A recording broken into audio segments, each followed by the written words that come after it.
In the news tonight, there are only 1,847 drug-related deaths in the government's campaign against the drug menace in the country. Around 65,000 drug suspects were arrested during joint operations of law enforcement agencies as part of the government's efforts to wipe out illegal drugs and criminality. The Philippine Drug Enforcement Agency made the clarification in the wake of conflicting figures on people killed after the Duterte administration launched the intensified Anti-Illegal Drugs Campaign some 10 months ago. The clarification was made in a multi-sectoral forum held this afternoon. Eunice Monte filed this report. Stop spreading the fake numbers. Instead, know the real numbers. This was the message in a forum held earlier in Ortigas, together with leaders of some government agencies headed by the Presidential Communication Operations Officer PCOO, joined by the full forces of the Philippine National Police, Philippine Drug Enforcement Agency, Department of Health, and Department of Social Welfare and Development. Philippine Drug Enforcement Agency Director General Isidro La Peña revealed that the drug problem in the country has indeed become a national security threat, damaging the lives of innocent individuals and creating a world full of chaos. Under the leadership of President Duterte, having the anti-drug program as his #1 priority, the overall anti-drug efforts from July 1, 2016 to April 2017 significantly increased, even surpassing the combined efforts in the last 3 years of the previous administration.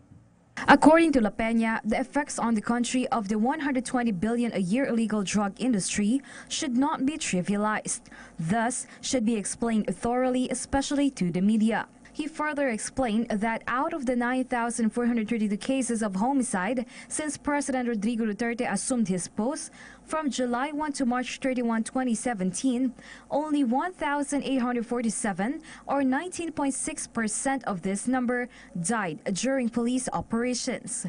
Other than the video presentations featuring drug surrenderies, some of the presentations also showed the real effects of drug addiction to the ordinary people. Nang hindi pa sila makontento ay pinagsamantalahan nila ako at ang kasama ko. It was also highlighted that when the problem reaches such a magnitude, not only that the country's peace and order is affected, but the economy as well. Government efforts were also highlighted as they continue to create solutions to the long-existing and increasing problem in illegal drugs. As of April 30, 2017, there is a total of 227 patients in that rehab facility. And the breakdown of the number of surrenderers that are committed or admitted in that rehab facility is there. The forum ended in an open panel discussion with the forum speakers who provided unified answers to the questions commonly asked by the masses, including our present situation, government efforts, and its implication to every Filipino. Meanwhile, the government reminded the public to do their duties as Filipino citizens, aware of its duties and responsibilities, including knowing the real numbers. For PTV News, Eunice Monte.